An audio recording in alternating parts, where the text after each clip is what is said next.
We've seen the Fed's last rate hike, saying the odds that we see a recession from here are getting lower. Joining us here at Post 9 is Fundstrat Global Advisors Managing Partner Tom Lee. You've been very optimistic on the market and on the inflation story and on the economy story. So is your bottom line that the data is all reinforcing your view? Yes. I think yesterday's CPI report kind of shows that inflation's on a glide path lower. The things that are still inflationary, like auto insurance, motor vehicle repair, aren't things the Fed's necessarily trying to target with higher rates, but it's more of a supply chain work through that. And so I think over the next 3 months, we could see core CPI at 0.2 or less. That would really allow the Fed to breathe easier, and that's why I think the last hike was July. And from an earnings perspective, companies sort of are getting through the worst of those headwinds, and Q2 earnings, ex-energy, was actually up year over year. So I think this earnings cycle is turning, and we have $5.5 trillion of cash on the sideline. So I think once we get through this rough August, I think it's going to look pretty good for the rest of the year. I mean, the counter argument, Tom, is that the market's already priced in the soft or no landing scenario that you just painted, and that the Fed being done. And now there are questions of whether that's really the right call. Core CPI, for instance, is still 4.7%. We still have indication that things are rising, like wages and energy prices.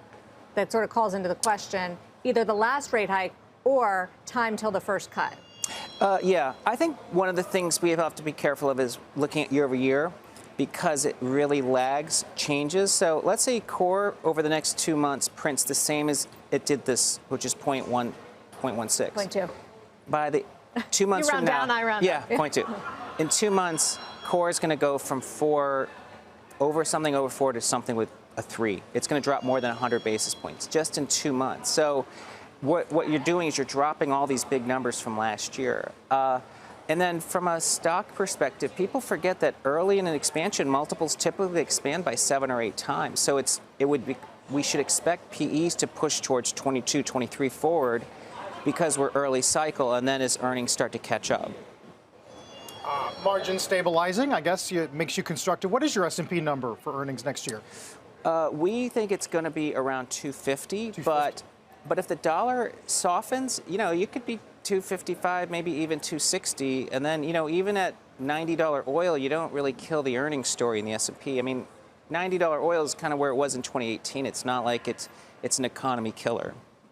But how much more runway do you think this market has for that view, for the whole soft landing view that the Fed has done and they haven't created a recession? Like, isn't that why the market is up double digits already this year? Yeah, you're asking a positioning question. I don't think people are even that bullish. I mean, this week, everyone's been very quick to turn bearish. I mean, one just has to look at the comments from a lot of folks, and they're already back in the hard landing camp, or the top is in.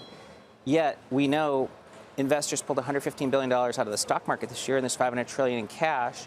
And mortgage rates could drop pretty dramatically. If the Fed is done and the 10-year stays at 4, mortgages should drop to 5.5%. That'd be hugely stimulative next year. So I think there's a lot of catalysts. Not to mention unlocking a lot of new supply, people who wouldn't feel as bad listing. So if you had to pick a worry between inflation and growth, I assume it's inflation?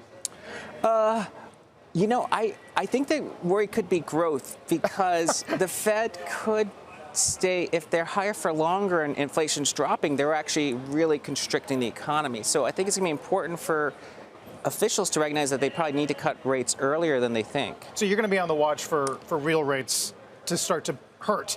Correct. Growth. That's right. Because again, in 2 months, core CPI is going to be more than 120 basis points lower year over year.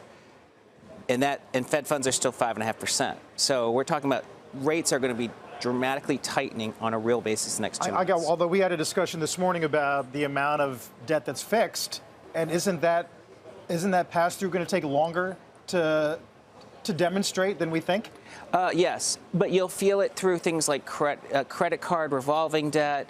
There are a lot of people who unfortunately do have short-term debt or LIBOR-based, and one-year ARMs, and so there's a lot of, you're still on the fringe going to see it. Are you a buyer specifically of tech on this dip? Yes, but in the second half, of our top 3 sectors in order would be industrials, energy, and then tech FANG. So we still like tech FANG, but there's a lot to like about the industrials and a lot to like about energy. So tech FANG on lower rates, industrials and energy on soft landing? Yeah, and cyclical improvement and earnings recovery, yes. And all because of financial conditions eventually easing. You always manage to maintain the optimism and bullishness, and you've been right this year. He was cautious about August, I got to say, going into August. All right. Tom was Yeah, a I mean, little What August happened to that caution? We've done it? Well, it's been messy. I think the second half of August will be better, but it's been messy, yes. Yeah, no, it's felt like that.